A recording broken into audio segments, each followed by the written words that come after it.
Give me one moment, sir. Let me actually start recording.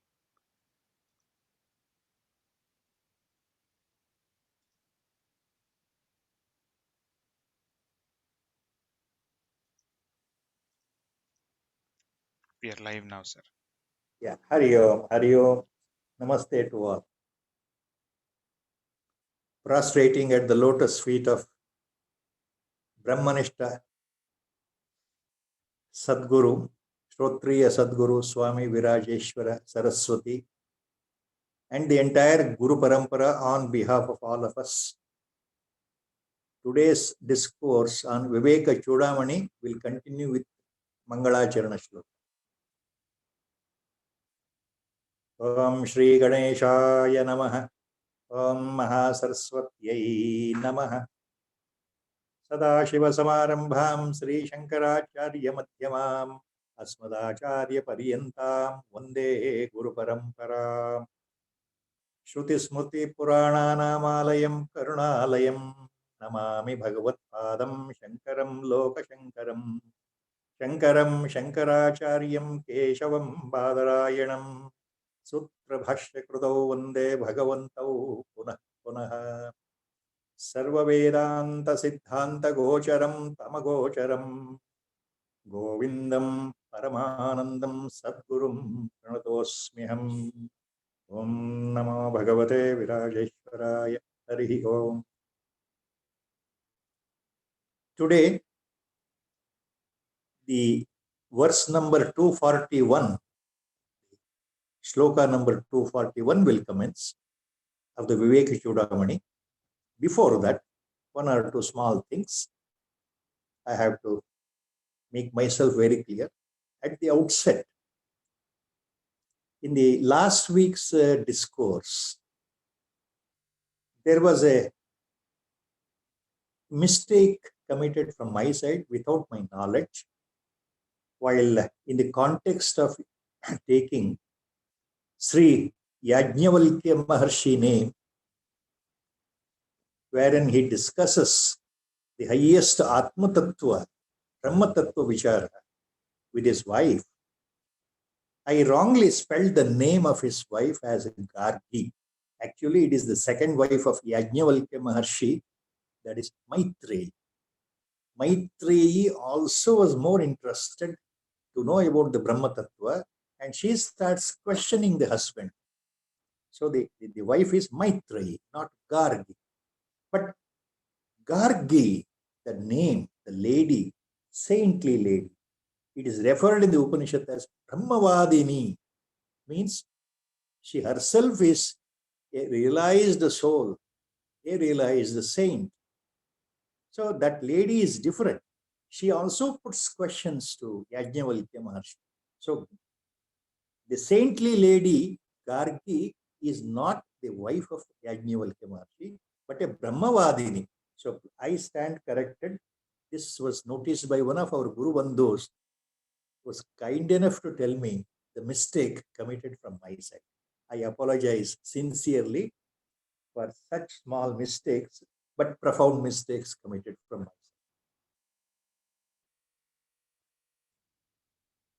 Now coming to the present shloka, where last time the 240th shloka, where he covered, Acharya covered, that is Brahma Nirupan. What is that Parabrahma Vastu, Paramatma Vastu? He went on explaining in his own specific, beautiful, poetic style, befitting only Acharya Shankara Bhagavatpada. Nobody else can explain like that, the Lakshanas of Parabrahma Swarupa. Acharya Shankara Bhagavatpadaru ಕಳೆದ 2-3 ಶ್ಲೋಕಗಳಲ್ಲಿ ಆ ಪರಮಾತ್ಮ ತತ್ವ, ಪರಬ್ರಹ್ಮ ತತ್ವ, ಈಶ್ವರ ಅಂದ್ರೆ ಏನು, ಆತನ ಲಕ್ಷಣಗಳು ಏನು ಅಂತ ನಮಗೆ ತಿಳಿಸ್ಕೊಡ್ತಾರೆ. ಈಗ ಮುಂದೆ ಮಹಾವಾಕ್ಯದ ಬಗ್ಗೆ ಆಚಾರ್ಯರು ವಿಶ್ಲೇಷಣೆ ಮಾಡ್ತಾ ಇದ್ದಾರೆ. ಉಪನಿಷತ್ತುಗಳ 4 ಮಹಾವಾಕ್ಯಗಳು ಭಾರತೀಯ ವೇದಾಂತದಲ್ಲಿ ಬಹಳ ಪ್ರಸಿದ್ಧವಾಗಿರತಕ್ಕಂತಹ 4 ಮಹಾವಾಕ್ಯಗಳು. ಅವುಗಳಲ್ಲಿ ಒಂದು ಮುಖ್ಯವಾದ ಮಹಾವಾಕ್ಯ ತತ್ವಮಸಿ. ತತ್ವಂ ಅಸಿ. ಈ ತತ್ವಮಸಿ ಉಪನಿಷತ್ ಮಹಾವಾಕ್ಯದ ಬಗ್ಗೆ ಈಗ ವಿಸ್ತಾರವಾಗಿ ಆಚಾರ್ಯರು ಹೇಳ್ತಾ ಇದ್ದಾರೆ. ಇದು ಅವರ ಕೃಪೆ. ನಾವು ಕೃತಾರ್ಥರಾಗಿ ಅದನ್ನು ಕೇಳಬೇಕು. ಬಹಳ ಪ್ರಾಜ್ಞನ ಮನಸ್ಸಿನಿಂದ ಏಕಾಗ್ರತೆಯಿಂದ ಕೇಳಿದರೆ ಆ ಉಪನಿಷತ್ತಿನ ಒಳಮರ್ಮ, ಮಹಾವಾಕ್ಯದ ಒಳಮರ್ಮ ನಮಗೆ ಗುರು ಕೃಪೆಯಿಂದ ಒಳಗೆ ಇಳಿದೀತು ಅಂತ ನಮ್ಮ ಆಶಯ. ನಾವು Acharya is so kind enough to explain one of the 4 Mahavakyas of the Upanishads themselves.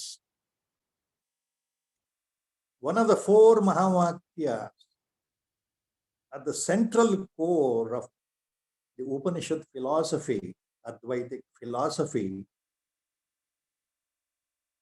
that is Tattvamasi. Tat plus Tvam plus Asi. Tattvamasi. In simple words, word meaning if you take, Tat means that, Tvam means you, Asi means you are, that one. That injunction are. So you are that. Tvam Tat Asi. You are that. That is the injunction. This is what we call Vachyartha, or the word meaning, or the simple verbatim meaning. You are that only. Tvam Tat Asi, one of the important Mahavakyas found in Chandogya Upanishad. Now Acharya is kind enough to explain that. The purport and the inner meaning and the inner purport of this Mahavakya. Just 1 or 2 lines about that in Chandogya Upanishad, in one of the references in the chapter number 6. Now this Tattvamasi Mahavakya is there, where the Uddalaka Maharshi, a famous, well-known Brahmajnani of that Vedic times, tells his son Shvetaketu, explains the nature of Paramatma, and he imparts the Brahmajnana to the son Shvetaketu. So during the conversation with the son Shvetaketu, taking different examples, 9 times the Maharshi Uddalaka proclaims vehemently, authoritatively, that Tattvamasi. So 9 times in Chandogya Upanishad, the Mahavakya is repeated. The Bhashikaras, including Acharya Shankara Bhagavatpada, they explain one point. When a Mahavakya is repeated, that means it is profound, Swayam Pramana. It is a self-proof itself. So 9 times Tattvamasi is repeated. 9 ಸಲ ಚಾಂದೋಗ್ಯ ಉಪನಿಷತ್ತಲ್ಲಿ ಉದ್ದಾಲಕ ಮಹರ್ಷಿಗಳು ಪುತ್ರ ಶ್ವೇತಕೇತುವಿನ ಸಂದೇಹಕ್ಕೆ ಉತ್ತರ ನೀಡುತ್ತಾ 9 ಸಲ ತತ್ವಮಸಿ ಮಹಾವಾಕ್ಯವನ್ನು ಪ್ರಯೋಗ ಮಾಡಿದ್ದಾರೆ. ತಂದೆ ಮತ್ತು ಮಗನ ಸಂವಾದದಲ್ಲಿ 9 ಸಲ ತತ್ವಮಸಿ ವಾಕ್ಯ ಬಂದಿದೆ. ಮೇಲ್ನೋಟಕ್ಕೆ ತತ್ ಅಂತಂದ್ರೆ ಅದು, ತ್ವಂ ಅಂತಂದ್ರೆ ನೀನು, ಅಸಿ ಅಂದ್ರೆ ಆಗಿದ್ದೀಯೇ, ನೀನು ಅದೇ ಆಗಿದ್ದೀಯೇ ಅಂತ ಮೇಲ್ನೋಟದ ಅರ್ಥ, ವಾಚ್ಯಾರ್ಥ. ನೀನು ಅದೇ ಆಗಿದ್ದೀಯೇ, you are that only. So with this background, we'll come to the shloka number 241. Tattvam padabhyam abhidhiyamanayo brahmatmano shoditayor yaditham shrutya tayostattvamasiti samyak ekatvameva pratipadyate muhuhu. Tattvam पदाभ्याम् अविधीयमानयो ब्रह्मात्मनो शोधितयोर्यदीत्थम् श्रुत्या तयोस्तत्त्वमसीति सम्यक् एकत्वमेव प्रतिपाद्यते मुहुः श्रुत्या एकत्वम् एव मुहुः प्रतिपाद्यते यदि. There is a key phrase in the shloka. The key words in the shloka, the fourth charana is important. Shrutya tayo Shrutya ekattvameva pratipadyate muhu yadi. The Shruti, Upanishad, clearly, vehemently, unambiguously, assertively declares Tattvamasi. That is the main point of this fourth charana. ಶ್ರುತಿಗಳು ಏನ್ ಹೇಳ್ತಾ ಇದೆ ಅಂತಂದ್ರೆ ತತ್ವಮಸಿ ನೀನು ಅದೇ ಆಗಿದ್ದೀಯೇ ಅಂತ ಹೇಳ್ತಾ ಇದೆಯಲ್ಲ ಪುನಃ ಪುನಃ. ಈ ಏಕತ್ವ, ಆತ್ಮ ಮತ್ತು ಬ್ರಹ್ಮ ಏಕತ್ವವನ್ನು ತೋರಿಸ್ತಾ ಇದೆಯಲ್ಲ ಅನ್ನೋ ಅರ್ಥ ಬರುತ್ತೆ.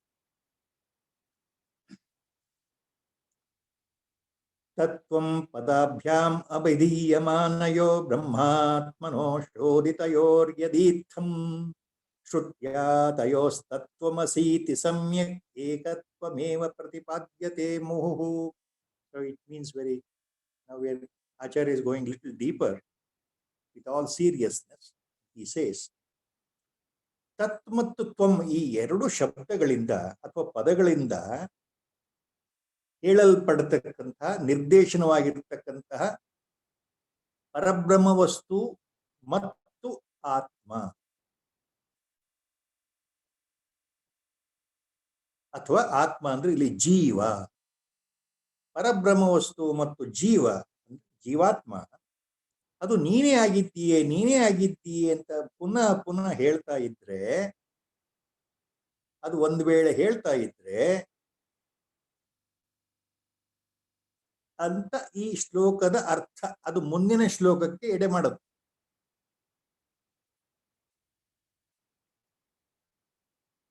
So this shloka is only one part where when you take up the next shloka, the answer becomes very clear or the point becomes very clear. So this 241 shloka says simply that by the denotion or by saying tat and tvam, by using these two words tat and tvam, tat as indicated as Brahma Padartha, tvam as indicated as a jiva, and if they are examined continuously and then they are determined, the Upanishad, Shrutya, the Upanishad says that both are one and the same. The Upanishad says the Tat word and the Tvam word both are literally one and the same.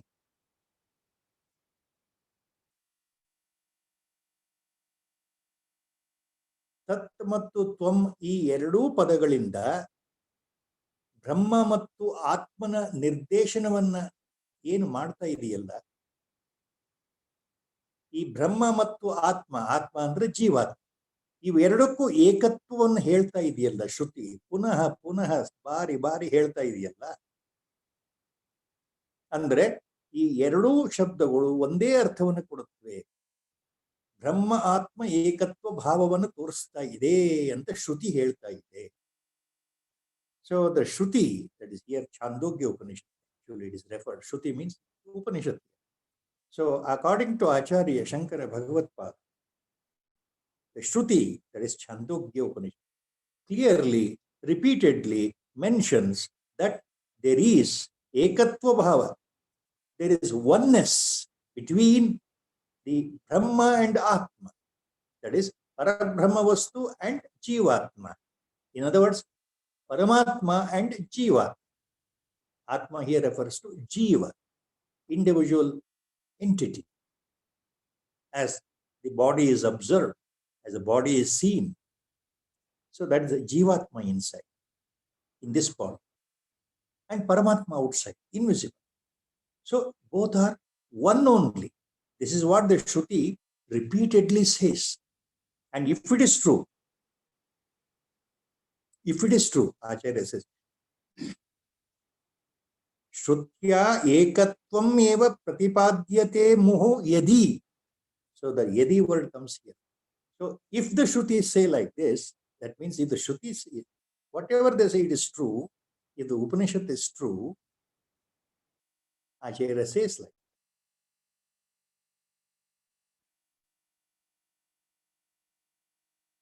In the next shloka, he makes it very clear why this is important.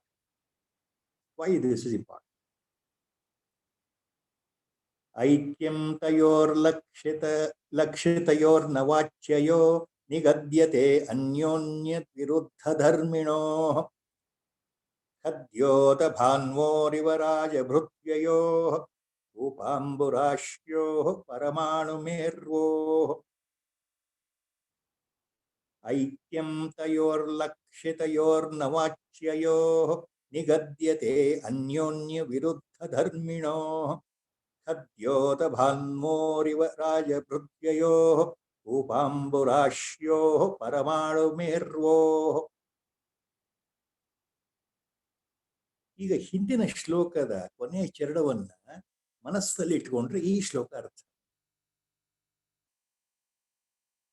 ಹಿಂದಿನ ಶ್ಲೋಕದಲ್ಲಿ ಆಚಾರ್ಯರು ಏನ್ ಹೇಳಿದ್ರು? ಉಪನಿಷತ್ತಲ್ಲಿ ತತ್ ಮತ್ತು ತ್ವಂ ಪದಗಳಿಂದ ನಿಯುಕ್ತವಾಗಿರ್ತಕ್ಕಂತಹ ಪರಮಾತ್ಮ ವಸ್ತು, ಜೀವಾತ್ಮ ವಸ್ತು ಎರಡೂ ಒಂದೇ ಅಂತ ಹೇಳೋ ಪಕ್ಷಕ್ಕೆ, ಹೇಳೋ ರೀತಿಯಲ್ಲಿ ಯೋಚನೆ ನಾವು ನೋಡೋದಾದ್ರೆ, ಈ ಎರಡೂ ಒಂದೇ ಅನ್ನೋದು ಯಾವ ರೀತಿಯಿಂದ ಅಂತ ಹೇಳ್ತಾ ಇದ್ದಾರೆ ಆಚಾರ್ಯರು ಸ್ಪಷ್ಟವಾಗಿ ಮುಂದಿನ ಶ್ಲೋಕದಲ್ಲಿ. ಎರಡೂ ಒಂದೇ ಅಂದ್ರೆ ಹೇಗೆ? ಅವುಗಳ ಮೇಲ್ನೋಟದ ಅರ್ಥದ ಪ್ರಕಾರ ಅಲ್ಲ, ಒಳನೋಟದ ಅರ್ಥವನ್ನ ತೆಗೆದುಕೊಳ್ಳಬೇಕು ಅಂತ ಆಚಾರ್ಯರು ಹೇಳ್ತಾ ಇದ್ದಾರೆ. ಐಕ್ಯಂ ತಯೋ ಲಕ್ಷ್ಯತಯೋರ್ ನ ವಾಚ್ಯಯೋ ನಿಗದ್ಯತೆ. ಆಚಾರ್ಯರು ಏನ್ ಹೇಳ್ತಾ ಇದ್ದಾರೆ ಮುಂದಿನ ಶ್ಲೋಕದ ಮೊದಲನೇ ಚರಣದಲ್ಲಿ?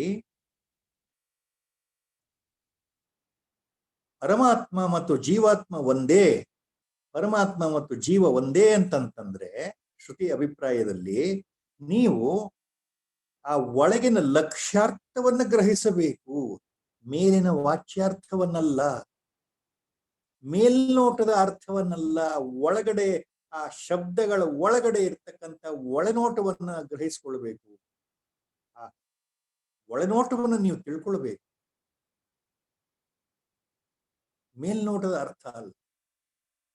So in the next shloka, the first line itself, Acharya makes it very clear. Aikyam tayo lakshitayor navachyayo nigadyate anyonya viruddha dharmino. So if the Shruti says, as per the previous shloka, Acharya continues, if the Shruti says that Paramatma and Jivatma, Parabrahma, Ishvara and Jiva, if as they are denoted by the word Tat means Paramatma, Tvam means you. So if both are one and the same, if the Shruti repeatedly says the oneness between the two, that means you have to consider the inner implied meaning, not the outer meaning at all. Vachyartha means the outer meaning, word meaning, verbatim meaning, literal meaning. Lakshyartha means the inner core meaning, what we call in English reading between the lines, going in the deep, with a deeper insight, with concentration. By the grace of the Guru, we have to analyze and experience and first-hand knowledge of the inner meaning. So that is lakshartha. Lakshartha means what is the implied meaning. Vachyartha means the outer literal meaning. So Acharya is making very clear for all of us. When Shruti says Ishvara, Paramatma, Parabrahma Vastu, and you as represented by Jiva are one and the same, no difference. That means please consider the inner core meaning of the words Tat and Tvam, the inner essence, the coded knowledge in the words between Tat and Tvam. Don't go by the literal meaning. Aikyam tayo lakshatayo navachyayo nigadyate. So it is not the literal meaning, word meaning, it is the inner meaning, implied meaning. Lakshat. You have to consider that. So Acharya is making very clear, precise. You know what ultimately he is telling here? When Upanishad declares Tattvamasi, you are that only. You are that only. That means for our the knowledge, limited knowledge, to hammer this point to ajnanis like us. Acharya is making it very clear. What is the point? There is no difference between Ishvara and you means don't take the literal meaning. Individual human body, you and me, for example. Now, if I take the literal meaning, what happens? As all others commit the same mistake, how can I be equated to God? ಆಚಾರ್ಯರು ಎಷ್ಟು ಸ್ಪಷ್ಟವಾಗಿ ಹೇಳ್ತಾ ಇದ್ದಾರೆ ಅಂದ್ರೆ ಹೊರಗಿನ ಅರ್ಥ ತೆಗೆದುಕೊಳ್ಬೇಡಿಯಪ್ಪ. ನೀನು ಅಂತಂದ್ರೆ ಈ ದೇಹ ಅಲ್ಲ. ಈ ನೀನು ಅನ್ನೋ ದೇಹ ಭಾವ ಇದೆಯಲ್ಲ, ಒಬ್ಬ ವ್ಯಕ್ತಿ, ಒಬ್ಬ ಮನುಷ್ಯ, ಸ್ತ್ರೀ ಆಗ್ಲಿ ಪುರುಷನಾಗ್ಲಿ, ಆ ವ್ಯಕ್ತಿ ಮತ್ತು ಪರಮಾತ್ಮ ಒಂದೇ ಅಂತ ಅರ್ಥ ಅಲ್ಲಪ್ಪ, ತಿಳ್ಕೊಳ್ಳಪ್ಪ ಶಿಷ್ಯ ಅಂತ ಹೇಳ್ತಾ ಇದ್ದಾರೆ. ವ್ಯಕ್ತಿಗೂ ಪರಮಾತ್ಮನಿಗೂ ಬೇಕಾದಷ್ಟು ಅಜಗಜಾಂತರ ವ್ಯತ್ಯಾಸ ಇದೆಯಲ್ಲಪ್ಪ. ಒಬ್ಬ ಮನುಷ್ಯ, ಒಬ್ಬ ವ್ಯಕ್ತಿ ಅತ್ಯಂತ ಅಲ್ಪಜ್ಞ. ಆತನಿಗೆ ಏನೂ ಗೊತ್ತಿಲ್ಲ, ಆತನಿಗೆ ಶಕ್ತಿ ಇಲ್ಲ, ತಿಳುವಳಿಕೆ ಇಲ್ಲ, ಬ್ರಹ್ಮಜ್ಞಾನವಿಲ್ಲ, ಪರಮಾತ್ಮನ ಶಕ್ತಿಯೇ ಇಲ್ಲ, ಪರಮಾತ್ಮನ ಯಾವ ಗುಣಗಳೂ ಇಲ್ಲ. ಒಬ್ಬ ಮನುಷ್ಯ ಇವತ್ತು ಹುಟ್ಟುತ್ತಾನೆ, ನಾಳೆ ಸಾಯ್ತಾನೆ. ಹುಟ್ಟಿದ ಮೇಲೆ ಬೆಳೀತಾನೆ, ಬೆಳೆದ ಮೇಲೆ ಮತ್ತೆ ಮಧ್ಯ ವಯಸ್ಕ ಆದ್ಮೇಲೆ ಶರೀರ ನಾಶವಾಗ್ತಾ ಹೋಗುತ್ತೆ, ಕ್ಷೀಣಿಸ್ತಾ ಹೋಗುತ್ತೆ, ಒಂದು ದಿವಸ ಸತ್ತು ಹೋಗ್ತಾನೆ. ಸೊ ವ್ಯಕ್ತಿಗೆ ಜನನ ಇದೆ, ಮರಣ ಇದೆ. ಆತ ವಿಕಾರ ಹೊಂದ್ತಾ ಹೋಗ್ತಾನೆ, ಬದಲಾವಣೆ ಹೊಂದ್ತಾ ಹೋಗ್ತಾನೆ. ಶಾಶ್ವತ ಅಲ್ಲ, ಸರ್ವಜ್ಞ ಅಲ್ಲ, ಸರ್ವಶಕ್ತ ಅಲ್ಲ, ಎಲ್ಲ ಕಾಲದಲ್ಲೂ ಇರುವಂಥವನಲ್ಲ. ಆತನಿಗೆ ಹುಟ್ಟು ಇಲ್ಲ, ಸಾವು ಇಲ್ಲ ಅಂತ ಹೇಳಲಿಕ್ಕೆ ಬರಲ್ಲ. ಆತನಿಗೆ ಹುಟ್ಟು ಇದೆ, ಸಾವು ಇದೆ, ಮತ್ತೆ ಮರು ಹುಟ್ಟು ಇದೆ. ಇದು ಮನುಷ್ಯ, ಒಂದು ಜೀವಿ. So a physical entity, you take yourself, myself, man or woman. What is the point here? Acharya is making very clear. The physical entity, the jiva, jivatma, found in the physical body. So this body cannot be equated to God, Paramatma, Ishvara. See, this body is limited, alpajna. This body is subjected to birth, growth, development, diseases, and later death, again rebirth. So the body has appeared and it will disappear one day. It is not immortal. The body is mortal. Body is not sarvajna. This human body, intellect, whatever you call, is not omnipotent. It is not omniscient. It is not present everywhere. It is limited in its own existence in a particular time, period, span of life. It has birth and death. It cannot remain without change eternally. So this is a mortal body full of vasanas. So individually, how I can be called as a God? This is a contradiction. So each God has his own lakshanas. The body, human body, has its own lakshanas, characters. So they're opposite in the nature. Ishvara, Paramatma, Parabrahma is Sarvajna, Sarvashakta, omnipresent, omnipotent. Whereas human body, myself or yourself, we are Alpajna. We are not omnipresent. We are subjected to all vagaries of the nature. We are born and we die. We are mortals. Whereas God is, Ishvara is immortal. So there are opposite characters. So when Upanishads say you are that, means don't take the literal sense. You cannot be Paramatma. I individually, as Nagaraj Padiki, with all the set characters of this body, with a mind, with the intellect, with the ego, I as a Nagaraj Padiki with the Antakarana inside, with the physical body outside. So this Sthula Sharira with subtle body plus the causal body, all put together, I cannot be God. So that is the point Acharya is talking here. So he's making very clear. Aikyam tayorlakshitayor navachyayo nigadyate anyonya viruddha dharmino. Anyonya viruddha dharmino na nigadyate. Aikyam, you have to remember like that. ವಿರುದ್ಧ ಧರ್ಮಗಳನ್ನು ಹೊಂದಿರತಕ್ಕಂತಹ ಜೀವ ಅಥವಾ ಜೀವಿಗೆ, ಜೀವಾತ್ಮನಿಗೂ ಪರಮಾತ್ಮನಿಗೂ ಐಕ್ಯವನ್ನ ಹೇಳ್ತಾ ಇಲ್ಲ ಉಪನಿಷತ್ತು. ತತ್ವಮಸಿ ಅಂದ್ರೆ the Upanishad, the mahavakya tattvamasi doesn't proclaim that the jiva with the opposite characters, totally diametrically opposite with God himself, Paramatma himself, creator himself. The Upanishad is not professing oneness, aikya, with this physical body, with the subtle body, body-mind complex, with individual complex together. This cannot be Paramatma. So please remember that. That's what Acharya is hinting here.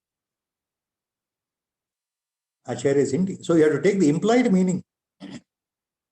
Because Jivatma or Jiva are individual entity, and Ishvara, Paramatma, Parabrahma was diametrically opposite. Viruddha dharminaha na aikyam nigadyate, Acharya say. They are diametrically opposite, like North and South Pole. So there cannot be oneness, or you can't say that they are one only. Aikyam na nigadyate. So to make this point very clear for our head, Acharya, next two charanas he takes in the shloka, he gives 4 examples. Khadyoda bhanvoriva raja bhratyayoh upamburashyoh paramanumervoh. He takes 4 examples to make the point very clear. ಮುಂದಿನ 2 ಚರಣಗಳಲ್ಲಿ ಆಚಾರ್ಯರು 4 ಉದಾಹರಣೆ ತಗೊಂಡು ಹೇಳ್ತಾ ಇದ್ದಾರೆ. ನೋಡಪ್ಪ ಶಿಷ್ಯ, ಈಗ ಒಂದು ಮಿಣುಕು ಹುಳ, ಮಿಂಚು ಹುಳ ನೋಡು. ಕತ್ಲೇನಲ್ಲಿ ಅದು ತನ್ನ ದೇಹದಿಂದ ದೀಪವನ್ನ ಮಿಣಕ್ ಅಂತ ಹೊರಗಡೆ ಹೊರ ಹಾಕ್ತಾ ಇರುತ್ತಲ್ಲ. ಮಿಂಚು ಹುಳ, ಮಿಣುಕು ಹುಳ ಅಂತ ಹೇಳ್ತೀವಲ್ಲ. ರಾತ್ರಿ ಹೊತ್ತು ಹಳ್ಳಿಗಳಲ್ಲಿ ಸಾಮಾನ್ಯ ಬಹಳ ನೋಡುವಂಥದ್ದು, ಸಿಟಿಗಳಲ್ಲಿ ನಮಗೆ ನೋಡ್ಲಿಕ್ಕೆ ಸಾಧ್ಯ ಇಲ್ಲ. ಮಿಣುಕು ಹುಳಕ್ಕೂ ಮತ್ತು ಸೂರ್ಯನಿಗೂ ಹೋಲಿಸಿದ್ರೆ ಏನಾಗುತ್ತೆ? ಮಿಣುಕು ಹುಳದ ಪ್ರಕಾಶ ಎಷ್ಟಿದೆ, ಸೂರ್ಯನ ಪ್ರಕಾಶ ಎಷ್ಟಿದೆ. ಮಿಣುಕು ಹುಳ, ಮಿಂಚು ಹುಳ ಸೂರ್ಯನಾಗ್ಲಿಕ್ಕೆ ಸಾಧ್ಯವೇ? ಸೂರ್ಯನೇ ಅಗಾಧವಾದಂತಹ ಒಂದು ಶಕ್ತಿ, ಮಿಣುಕು ಹುಳ ಪರಿಮಿತವಾದಂತಹ ಅತ್ಯಂತ ಸಾಮಾನ್ಯವಾಗಿರ್ತಕ್ಕಂಥ ಜೀವಿ. ಅದರ ಮಿಂಚು, ಅದರ ದೀಪ, ಅದರ ಒಂದು ಹೊಳಪು ತುಂಬಾ ಕಡಿಮೆ ಇದೆಯಲ್ಲ. ಸೊ ಮಿಂಚು ಹುಳಕ್ಕೂ ಮತ್ತು ಸೂರ್ಯನಿಗೂ ಹೋಲಿಸಕ್ಕೆ ಸಾಧ್ಯ ಏನಪ್ಪ ಶಿಷ್ಯ? ಅದೇ ರೀತಿ ರಾಜಭೃತ್ಯಯೋ, ಒಬ್ಬ ರಾಜನಿಗೆ, ಆಗಿನ ಕಾಲದಲ್ಲಿ ರಾಜರು ಇರ್ತಾ ಇದ್ರಲ್ಲ, ಒಬ್ಬ ರಾಜನಿಗೂ ಸೈನಿಕನಿಗೂ ಹೋಲಿಕೆ ಮಾಡಲಿಕ್ಕೆ ಸಾಧ್ಯನೇ? ರಾಜ ಯಾವತ್ತಿದ್ರು ರಾಜ, ಒಬ್ಬ ಸೈನಿಕ ಭೃತ್ಯ ಯಾವತ್ತಿದ್ರು ಸೈನಿಕ. ರಾಜನ ಕೈ ಕೆಳಗಿರ್ತಕ್ಕಂಥವನು, ರಾಜನಿಗೆ ಅಡಿಯಾಳಾಗಿರ್ತಕ್ಕಂಥ. ಖದ್ಯೋದ ಭಾನ್ಮೋರಿವ ರಾಜಭೃತ್ಯಯೋ ಕೂಪಾಂಬುರಾಶ್ಯೋ. ಒಂದು ಬಾವಿಗೂ ಮತ್ತು ಸಮುದ್ರಕ್ಕೂ ಅಥವಾ ಸಾಗರಕ್ಕೂ ಎಲ್ಲಿದೆ ಐಕ್ಯತೆ? ಬಾವಿ ಅಂದ್ರೆ ಚಿಕ್ಕದಲ್ವಾ, ಅದ್ರ ನೀರಿನ ಅಂಶ ಕಡಿಮೆ. ಸಾಗರ ಅಂದ್ರೆ ವಿಶಾಲವಾದದ್ದಲ್ಲ. ಅದಕ್ಕೆ ಐಕ್ಯ ಹೇಗೆ ಸಾಧ್ಯ? ಪರಮಾಣು ಮೇರ್ವೋಹ. ಒಂದು ಪರಮಾಣು, ಒಂದು ಚಿಕ್ಕ ಅಣು, ಅಣುವಿನಲ್ಲಿ ಅಣು, ಪರಮಾಣು, ಆಟಮ್. ಒಂದು ಆಟಮ್ ಸೈಜು, ಅದರ ಒಂದು ಆಕಾರ ಕಣ್ಣಿಗೆ ಕಾಣಲ್ಲ, ಚಿಕ್ಕದಾಗಿರ್ತಕ್ಕಂಥ ಸೂಕ್ಷ್ಮಾತಿ ಸೂಕ್ಷ್ಮ ಅಣು ಮತ್ತು ಮೇರು ಪರ್ವತ ಎವರೆಸ್ಟ್ ಅಂತ ಇಟ್ಕೊಳ್ಳಿ. ಅದಕ್ಕೂ ಹೋಲಿಕೆ ಮಾಡ್ಲಿಕ್ಕೆ ಸಾಧ್ಯ. 4 ಉದಾಹರಣೆ ತಗೊಳ್ತಾ ಇದ್ದಾರೆ. ಹಾಗೆ ಪರಮಾತ್ಮ ಈಶ್ವರನಿಗೂ ಜೀವಕ್ಕೂ ಹೋಲಿಕೆ ಮಾಡ್ಲಿಕ್ಕೆ ಆಗಲ್ಲ.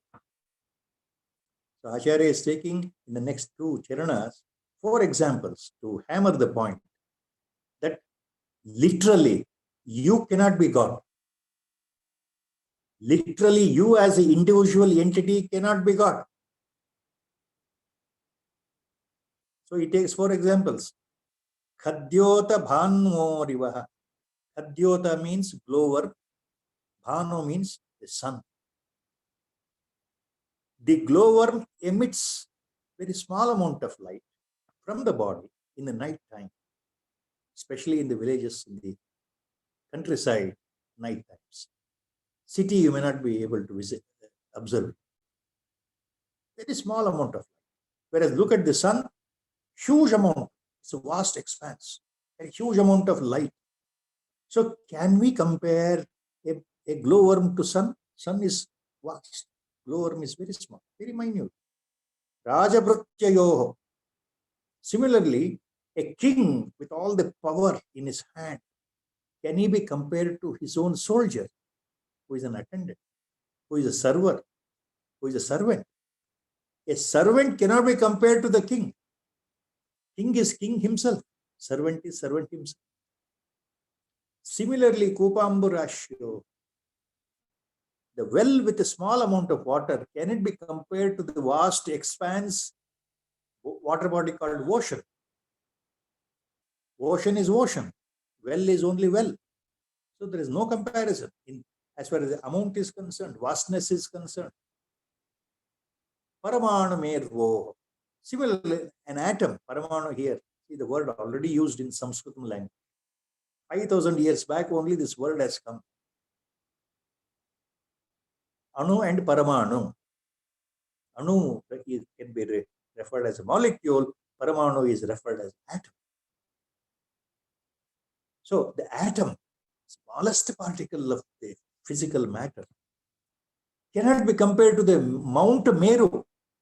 Paramanu Mervo, Mount Meru, that is the tallest mountain in the mythological sense, Mount Meru. We can compare that to existing Mount Everest, which is the tallest now in the world. So where is the size of the atom? Where is the size of the Everest mountain? So he gives a, so there is no comparison at all.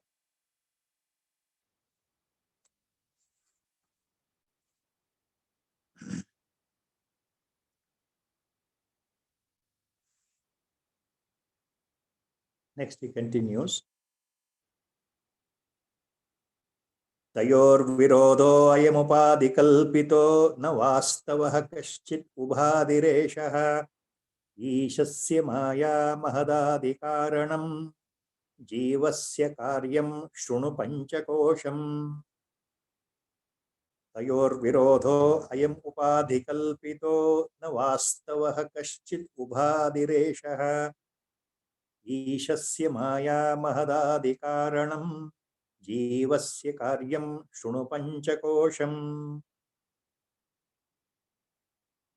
In the next ಶ್ಲೋಕ ಆಚಾರ್ಯರು ಏನ್ ಹೇಳ್ತಾ ಇದ್ದಾರೆ ಇಲ್ಲಿ ಅಂದ್ರೆ, ಈ ಜೀವ ಮತ್ತು ಪರಮಾತ್ಮ ಈಶ್ವರ ಇವರು ವಿರುದ್ಧ ಧರ್ಮಿಗಳು ಯಾಕಾಗಿದ್ದಾರೆ ಅಂದ್ರೆ, ಅವರವರ ಉಪಾಧಿಗಳ ದೆಸೆಯಿಂದ ಬೇರೆ ಬೇರೆಯಾಗಿದ್ದಾರೆ. ಪರಮಾತ್ಮ ಸರ್ವಜ್ಞನಾಗಿದ್ದರೆ ಜೀವಾತ್ಮ ಅಲ್ಪಜ್ಞನಾಗಿದ್ದಾನಲ್ಲ, ಯಾಕೆ? ಅವರವರ ಉಪಾಧಿಗಳ ಸಂಬಂಧದಿಂದ. ಆ ಹೊರನೋಟದಲ್ಲಿ ಇರತಕ್ಕಂಥ ಆವರಣ ಇದೆಯಲ್ಲ, ಅದು ಆ ಆವರಣದ ದೆಸೆಯಿಂದ ನಮಗೆ ಅವರು ಬೇರೆ ಬೇರೆಯಾಗಿದ್ದಾರೆ, ವಿರುದ್ಧ ಧರ್ಮಿಗಳಾಗಿದ್ದಾರೆ. ಆದರೆ ಈ ಉಪಾಧಿಗಳು ಶಾಶ್ವತ ಅಲ್ಲ. ಈ ಹೊರ ಆವರಣ ಇದೆಯಲ್ಲ, ಅದು ಶಾಶ್ವತ ಅಲ್ಲ. ಅಂದ್ರೆ ಶಾಶ್ವತ ಅಂದ್ರೆ ಅದು ವಾಸ್ತವ ಅಲ್ಲ ಅಂತ ಆಚಾರ್ಯರು ಹೇಳ್ತಾರೆ. ವಾಸ್ತವ ಅಲ್ಲ. ಯಾಕೆಂದ್ರೆ ಈಶ್ವರನ ಉಪಾಧಿ ಆತನಿಂದನೇ ಸೃಷ್ಟಿಯಾಗಿರ್ತಕ್ಕಂಥ ಮಾಯೆ ಮತ್ತು ಆ ಯೋಗ ಮಾಯೆಯ ಕಾರ್ಯವಾದ ಸೃಷ್ಟಿ. ಈಶ್ವರನ ಉಪಾಧಿ ಅಂದ್ರೆ ಆತನ ಯೋಗ ಮಾಯೆ ಮತ್ತು ಮಾಯೆಯ ಮೂಲಕ ಬಂದಿರತಕ್ಕಂಥ ಈ ಜಗತ್ ಕಾರ್ಯ. ಸೊ ಈಶ್ವರನಿಗೆ ತನ್ನದೇ ಆದ ಮಾಯೆ ಆತನಿಗೆ ಉಪಾಧಿಯಾಗಿದೆ.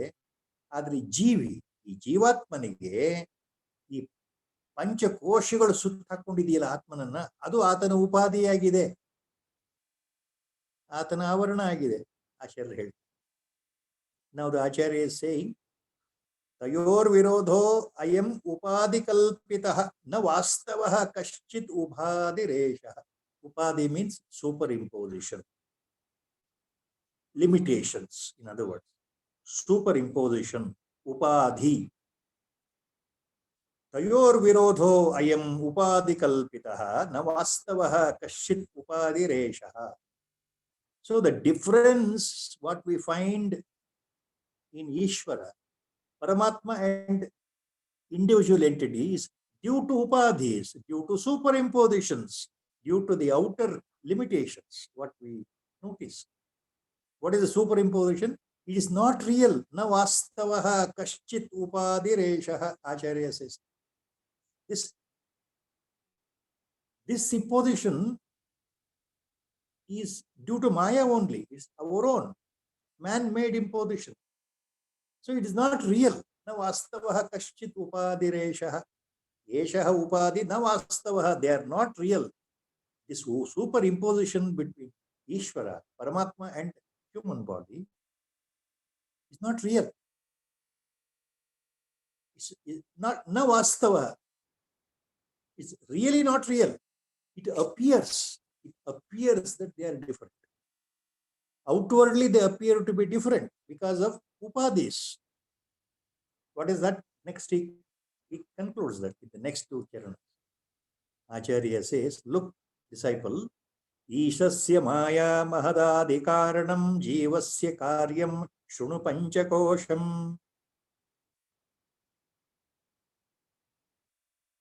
ಈಶಸ್ಯ ಮಾಯಾ ಮಹದಾದಿ ಕಾರಣಂ ಜೀವಸ್ಯ ಪಂಚಕೋಶಂ ಕಾರ್ಯಂ ಶೃಣು. Look, shrunu means listen attentively, my dear disciple.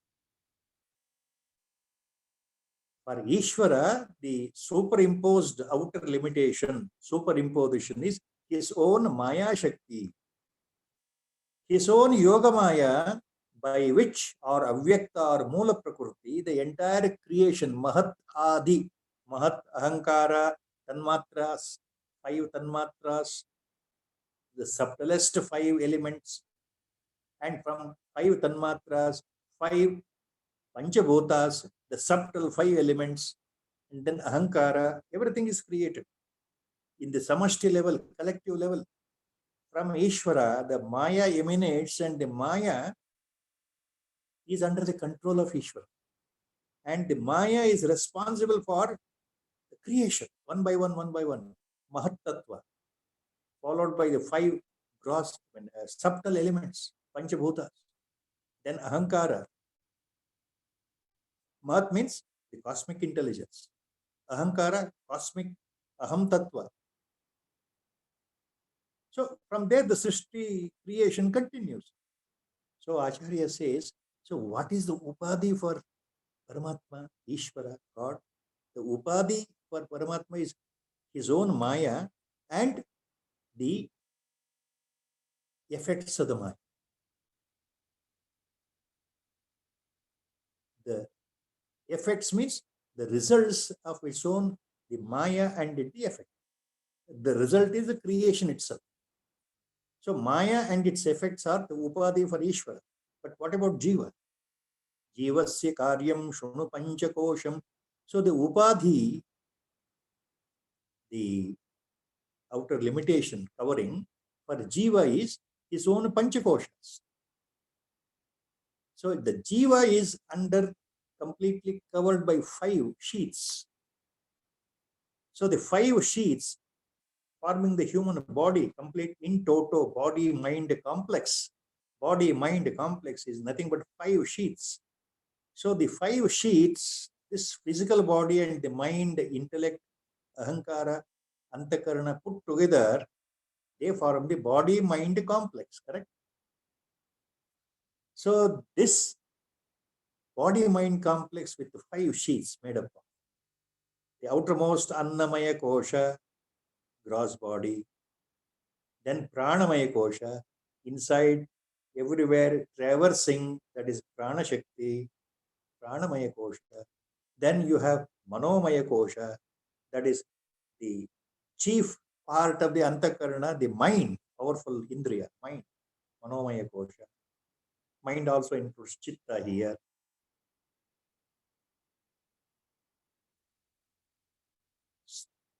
Annamaya Kosha, Pranamaya Kosha, Manomaya Kosha, then Vijnanamaya Kosha, the 4th sheet, that is Buddhi, intellect.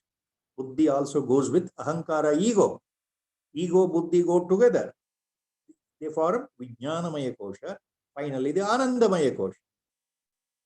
The occasional glimpses of happiness, bliss, as observed in your life in the waking time and also in the deep sleep every day. So that is Anandamaya. So all are Upadhis only. They all cover the real essence called Atma. They all completely cover the inner self-radiating, shining principle called Atma Tattva. Pratyagatma Tattva. So the 5 sheets in the human sense, they form the Upadhi. They form the superimposed limitations. For Ishvara, Paramatma, what is Upadhi? His own Maya, and because of Maya, the interplay of 3 gunas, Sattva, Raja, Tama, the entire creation. They form the Upadhi. Because of that, they appear different. Tayor Virodho, Ayam Upadhi Kalpitaha, Navastavaha Kaschit Upadhireshaha, Ishasya Maya Mahadadi Karanam, Jivasya Karyam Shunu Panchakoshakam. So, the 5 sheets covering the Jiva, they are the effect of the Maya. And the Maya itself has come from Ishvara. So, the Maya is the cause for the creation. That is why the actual difference is due to outer Upadhis. But if you remove all the Upadhis, what happens? Acharya comes to the point. If you remove all the outer coverings, one by one, there and here, what remains ultimately? The essence, the core inside, what remains in Ishvara, what remains in individual Atma, individual Jiva, they are one and the same. If you remove the Upadhi of Maya, of the Sakara Ishvara Tattva, he becomes Nirakara, Nirguna, Nirvishesha, Advaya, Advitiya. If you remove the Upadhi, means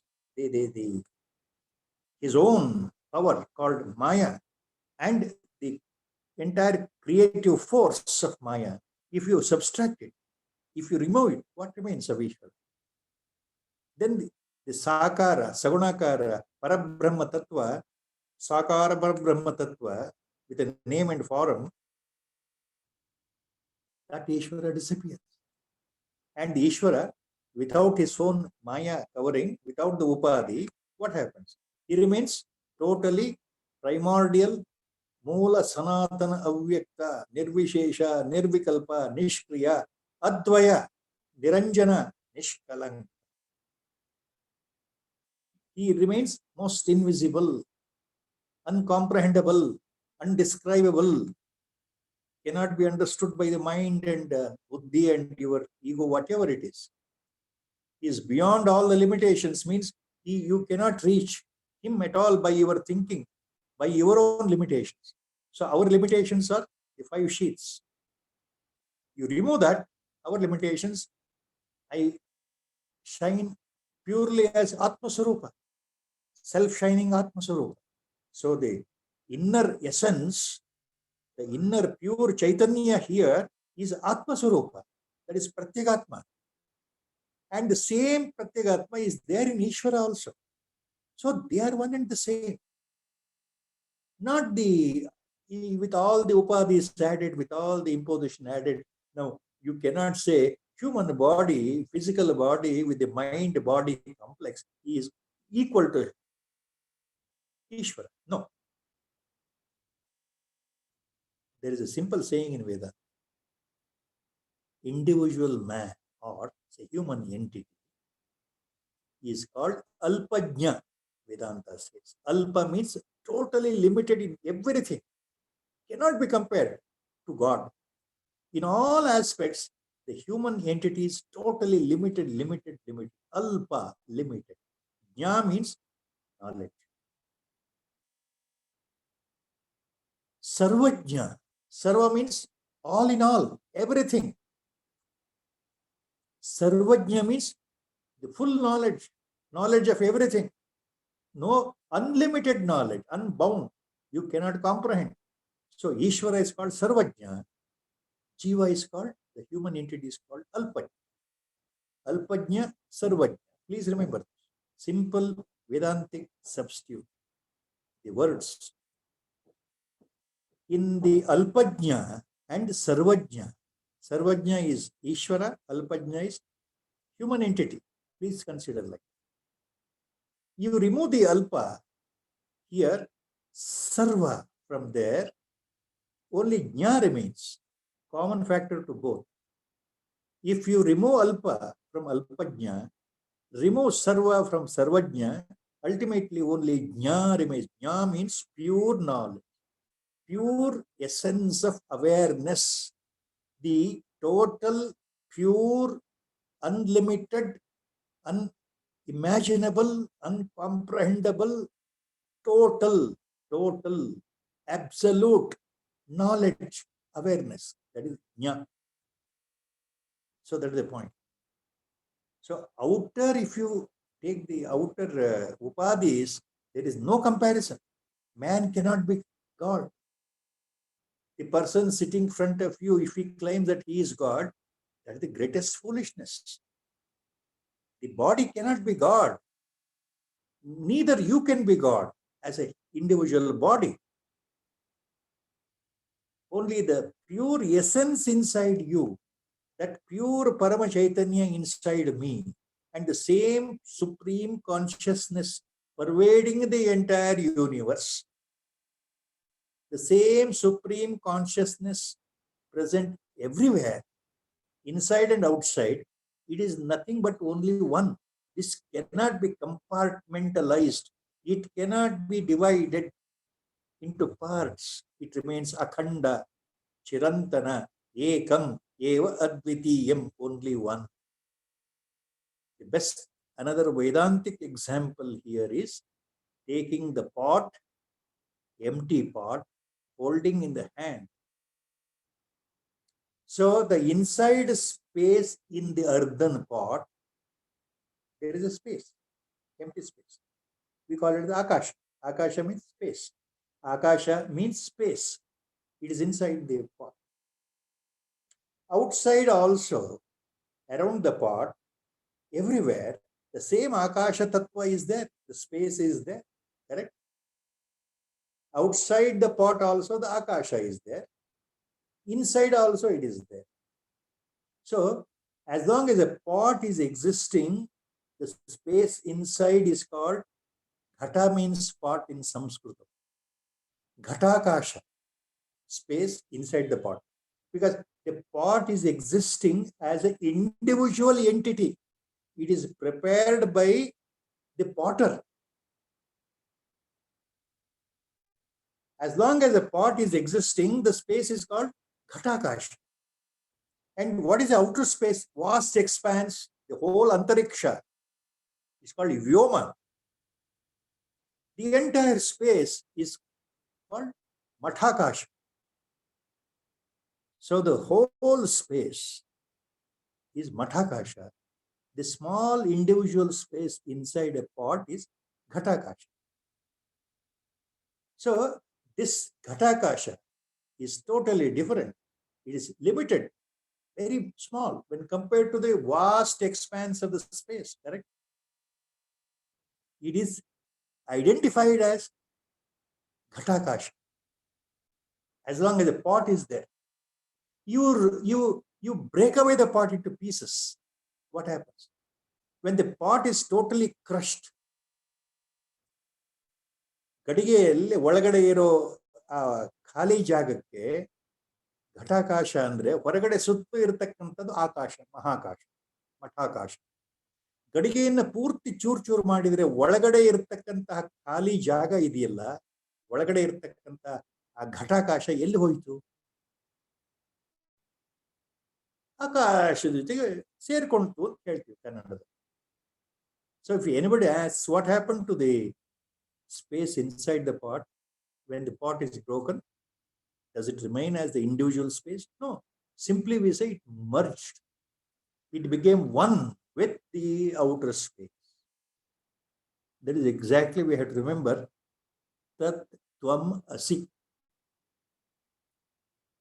We should not take the literal sense, we should take the implied sense. That is what Acharya is taught here.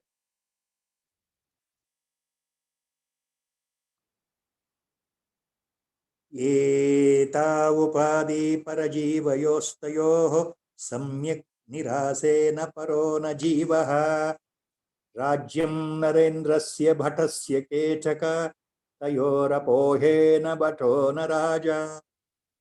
He makes it very clear in the next sloka, taking the example. Rajyam narendrasya bhatasya ketaka tayorapohena bhatona raja. ಮುಂದಿನ ಶ್ಲೋಕದಲ್ಲಿ ಕೊನೆ ಎರಡು ಚರಣಗಳು. ಮೊದಲನೇ ಎರಡು ಚರಣ ಏನಿದೆ? ಏತಾ ಉಪಾಧಿ ಪರಜೀವಯೋಸ್ತಯೋ ಸಮ್ಯಕ್ ನಿರಾಸೇನ ಪರೋನ ಜೀವ. ಅದಕ್ಕೆ ಉದಾಹರಣೆಯಾಗಿ ಮುಂದಿನ ಎರಡು ಚರಣಗಳಲ್ಲಿ ಆಚಾರ್ಯರು ಉದಾಹರಣೆ ಕೊಡ್ತಾ ಇದ್ದಾರೆ. ಉದಾಹರಣೆ ಮೊದಲು ತಗೊಂಡ್ರೆ ಅರ್ಥ ಆಗುತ್ತೆ. ರಾಜ್ಯಂ ನರೇಂದ್ರಸ್ಯ ಭಟಸ್ಯ ಕೇಟಕ ತಯೋರಪೋಹೇನ ಭಟೋನ ರಾಜ. ಇಲ್ಲಿ ಏನ್ ಹೇಳ್ತಾ ಇದ್ದಾರೆ ಮುಂದಿನ ಶ್ಲೋಕದಲ್ಲಿ? ಉದಾಹರಣೆಯಲ್ಲಿ ಒಬ್ಬ ರಾಜ, ಮಹಾರಾಜನ ಆತನ ರಾಜ್ಯವನ್ನ, ಆತನ ರಾಜ್ಯಾಧಿಕಾರವನ್ನ ಪೂರ್ತಿಯಾಗಿ ನಾವು ತೆಗೆದುಹಾಕ್ಬಿಟ್ರೆ, ಕಸ್ಕೊಂಡ್ಬಿಟ್ರೆ, ಪೂರ್ತಿಯಾಗಿ ತೆಗೆದು ಬಿಟ್ರೆ, ಮತ್ತು ಒಬ್ಬ ಯೋಧ ಭಟ, ಭಟಸ್ಯ ಖೇಟಕ, ಖೇಟಕ ಅಂತಂದ್ರೆ ಆತನ ಗುರಾಣಿ, ಆತನ ಅಸ್ತ್ರ. ಒಬ್ಬ ಯೋಧನ ಕೈಲಿರ್ತಕ್ಕಂಥ ಅಸ್ತ್ರಗಳನ್ನೆಲ್ಲ ತೆಗೆದುಹಾಕ್ಬಿಟ್ರೆ, ಆತನ ಯೋಧನ, ಒಬ್ಬ ಯೋಧ ಅಥವಾ ಒಬ್ಬ ಸೈನಿಕನ ಸಮವಸ್ತ್ರದಿಂದ ಹಿಡಿದು ಆತನ ಏನೇನಿದೆಯೋ ಎಲ್ಲವನ್ನು ತೆಗೆದುಹಾಕ್ಬಿಟ್ರೆ, ಒಬ್ಬ ರಾಜನಲ್ಲಿ ಇರ್ತಕ್ಕಂತಹ ಆತನ ರಾಜ್ಯಾಧಿಕಾರ, ರಾಜ್ಯ ಎಲ್ಲ ತೆಗೆದುಹಾಕ್ಬಿಟ್ರೆ ಉಳಿಯೋದೇನು? ಅವಾಗ ನಾವು ಆತನ ರಾಜ ಅಂತ ಹೇಳಿಕ್ ಬರಲ್ಲ, ಇವನನ್ನ ಆತನ ಸೇವಕ, ಆತನ ಸೈನಿಕ ಅಂತ ಹೇಳಿಕ್ ಬರಲ್ಲ. ಸೈನಿಕ ಅಂತಂದ್ರೆ ಆತನ ಒಂದು ಉಪಾಧಿ, ಆತನ ಗುರಾಣಿ, ಆತನ ಅಸ್ತ್ರ, ಆತನ ಖಡ್ಗ ಎಲ್ಲ ಇರ್ಬೇಕಲ್ಲ. ಅವೆಲ್ಲ ತೆಗೆದು ಹಾಕಿದ್ರೆ ಒಬ್ಬ ಸಾಧಾರಣ ಮನುಷ್ಯ ಆಗ್ಬಿಡ್ತಾನೆ. ರಾಜನಿಗೆ ರಾಜ ಅಂತ ಹೇಳೋದು ರಾಜ ಮುಗುಟ, ಆತನ ಅಧಿಕಾರ ಇದ್ದಾಗ, ರಾಜ್ಯವನ್ನು ಆಳ್ತಾ ಇದ್ದಾಗ ರಾಜ ಆಗ್ತಾನೆ. ರಾಜ್ಯವೇ ಹೋದ್ರೆ ಅವನು ಸಾಮಾನ್ಯ ಪ್ರಜೆ ಆಗ್ತಾನಲ್ಲ. ಸೊ ಸಾಮಾನ್ಯನಿಗೂ ಈ ಸಾಮಾನ್ಯನಿಗೂ ಎಲ್ಲಿದೆ ವ್ಯತ್ಯಾಸ? ಈ ಉದಾಹರಣೆ ಹೇಳ್ತಾ ಇದ್ದೆ. So in the next shloka, the next last two charanas first we will take. ರಾಜ್ಯಂ ನರೇಂದ್ರಸ್ಯ ಭಟಸ್ಯ ಕೇಟಕ ತಯೋರಪೋಹೇನ ಭಟೋನ ರಾಜ. In case of a king, if his kingdom, the power is completely divested off, taken off, and you take an ordinary soldier, if his weapons are taken away, if all the weapons of a soldier taken away, he is divested of the weapons, and the kingdom and the power of the king is totally removed, then what happens? Both remain as individual entities, individual human beings. A king without power, a normal man. A soldier without his weapons, normal man. So because of Upadhi, they appear different. The person was called king because of his power. This person was called soldier because he was working under the king as a servant, and he was carrying all his weapons as per the instruction to work as per the orders of the king. So that is the example. So if you remove the upadhis, both appear same. Both are simple, ordinary human beings. Like that, Acharya says, making very clear, etau upadhi parajeevayostayoh samyak nirase na paro na jeevaha. In the same way, etau upadhi parajeevayo tayoh, etau tayoh parajeevayo upadhihi. In the similar way, if you remove the limitations and superimposition between Ishvara and Jiva, between God, Ishvara, and individual entity Jiva, samyak nirase, if you remove it, samyak nirase, ತೆಗೆದುಹಾಕ್ಬಿಟ್ರೆ ಪರಮಾತ್ಮನ ಈಶ್ವರತ್ವ, ಒಬ್ಬ ಸಾಮಾನ್ಯ ಜೀವಿಯ ಜೀವತ್ವ ಎರಡನ್ನೂ ತೆಗೆದುಹಾಕ್ಬಿಟ್ರೆ, ನಿರಸ್ತ ಅಂದ್ರೆ ಪೂರ್ತಿಯಾಗಿ ತೆಗೆದುಹಾಕ್ಬಿಟ್ರೆ, ನಿರಾಸೆ ತೆಗೆದುಹಾಕ್ಬಿಟ್ರೆ, what happens? ನ ಪರಃ ನ ಜೀವ, ನ ಪರೋ ಜೀವ, ಸಮ್ಯಕ್ ನಿರಾಸೆ ನ ಪರೋ ನ ಜೀವ. ಅಲ್ಲಿ ಪರಮಾತ್ಮ ಅನ್ನೋ ವಸ್ತುನೂ ಇರೋದಿಲ್ಲ, ಈತ ಜೀವಾತ್ಮ ಅನ್ನೋ ವಸ್ತು ಇರೋದಿಲ್ಲ, ಎರಡು ಒಂದೇ. ಅಲ್ಲಿ ಪರಮಾತ್ಮ ಇರೋದಿಲ್ಲ ಅಂದ್ರೆ ಅರ್ಥ ಏನು ಆಚಾರ್ಯ ಹೇಳ್ತಾ ಇದ್ದಾರೆ? ಆ ಭೇದ ಇರೋದಿಲ್ಲ. ಈತ ಪರಮಾತ್ಮ, ಈತ ಈಶ್ವರ, ಈತ ಅಲ್ಪಜ್ಞಾನ, ಭೇದ ಇರೋದಿಲ್ಲ, ಎರಡೂ ಒಂದೇ.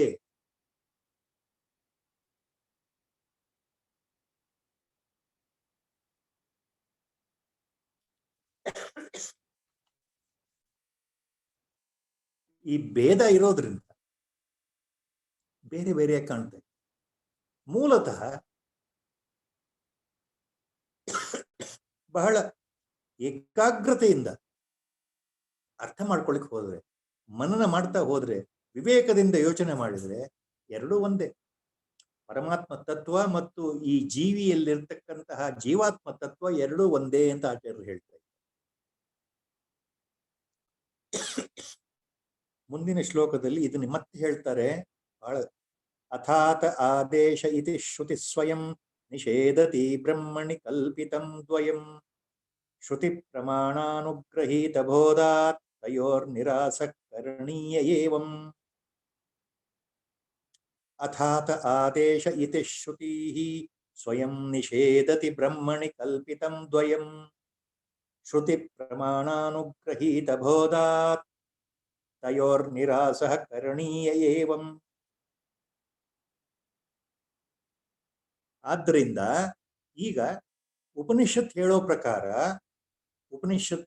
ಪ್ರಕಾರ ಅಂದ್ರೆ ಆಚಾರ್ಯರು ಮತ್ತೊಂದು ಉಪನಿಷತ್ ಉದಾಹರಣೆ ತಗೊಳ್ತಾ ಇದ್ದಾರೆ. ಅಥಾತ್ ಆದೇಶ ಇತಿ ಶ್ರುತಿ ಸ್ವಯಂ ನಿಷೇಧತಿ. ನೇತಿ ನೇತಿ ಅನ್ನೋ ಶಬ್ದಗಳಿಂದ ಉಪನಿಷತ್ತೇ ಹೇಳ್ತಾ ಇದೆ. ಏನ್ ಹೇಳ್ತಾ ಇದೆ? ನೀವು ಹೊರನೋಟದ ಅರ್ಥದಲ್ಲಿ ಮನುಷ್ಯ, ಜೀವ, ಪರಮಾತ್ಮ, ಈಶ್ವರ ಒಂದೇ ಅಂತ ತಿಳ್ಕೋಬೇಡಿ. ಅದಲ್ಲ ಅಂತ ನೇತಿ ನ ಇತಿ ನೇತಿ ನೇತಿ ಅಂತ ಹೇಳ್ತಾನೆ ಇದೆಯಲ್ಲ ಉಪನಿಷತ್ತುಗಳು. ಈ ಎರಡೂ ಉಪಾಧಿಗಳನ್ನ ಉಪನಿಷತ್ತೆ ನಿಷೇಧ ಮಾಡ್ತಾ ಇದೆಯಲ್ಲ.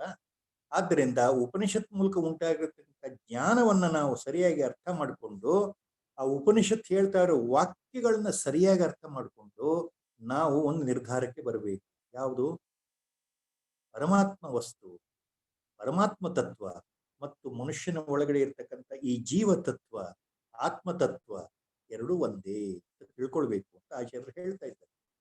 ಸೊ ಇನ್ ದಿ ಶ್ಲೋಕ what Acharya says, so even in the Shruti, the Upanishad,